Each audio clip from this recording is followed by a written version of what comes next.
Ignorance is bliss. Last night was like any other night. I was switching between listening to music and watching YouTube videos with one headphone so I can hear my infant daughter if she cries.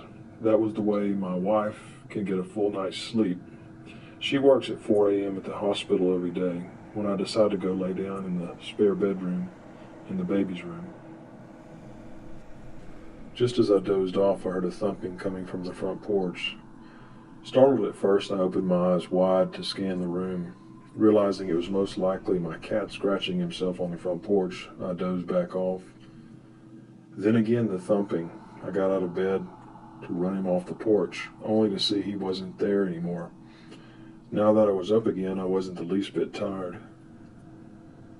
I figured I'd just get some tea and check Facebook while I'm up, maybe finishing the web series I was watching on YouTube. A few minutes into the video, I felt the sudden urge to look up at the kitchen window.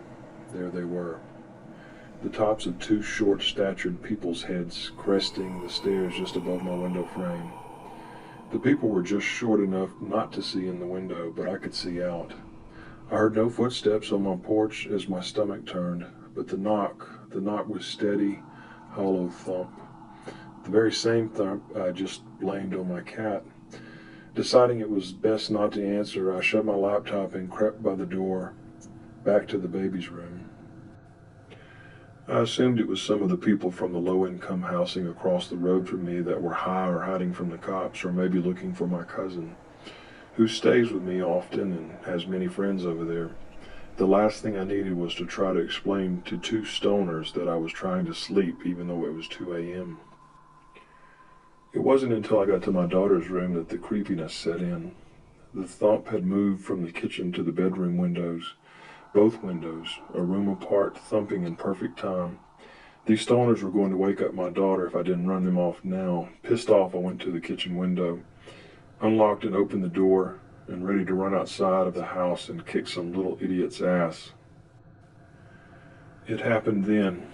Standing there looking up at me were two 10 or 11-year-old boys. The feeling of dread and the smell of a mold almost made me vomit. The smaller of the two then spoke. "May we use your telegraph?" "Huh?" I just blankly stared at the boys, horrified of what I then realized. Their eyes were pitch black. He said again to use my telegraph. There wasn't a sound to be heard, no crickets chirping, no dogs barking, no cars driving by, nothing. I tried to play it cool and ignore the fact that he didn't say telephone or phone or cell or anything that would have made any sense of the situation, and I calmly replied, "I don't have service at my house, I'm sorry." The expressions on their faces turned to rage as I finished my sentence. Swiftly I shut the door and locked it as quickly as I could, then stumbled back to my daughter to protect her.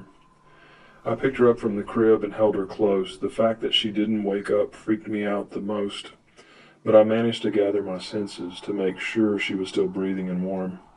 Everything seemed okay with her. The thumping on the window was back. I dropped to the floor as close to the wall as I could and held my little girl in my arms and cried like a child. I felt helpless and afraid. I lied there for what felt like an hour and just crying and shaking until I heard it, my wife's alarm clock.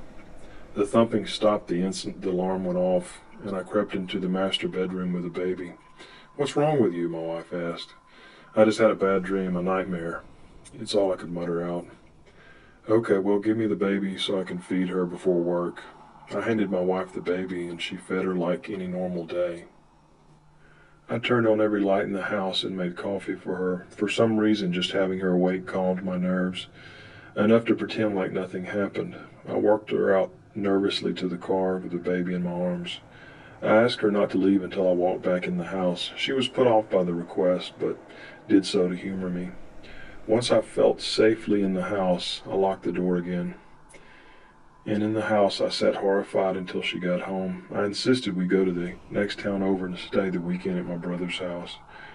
And there I sit horrified while she sleeps in the guest room with my daughter, wondering why they stopped when the alarm went off. I think I know the answer. I was aware of black-eyed children. She wasn't. Every story I've read about them is from someone who already knew about them. Maybe, just maybe, knowledge of them existing is the only reason they'll visit. I'm afraid and I'm sorry.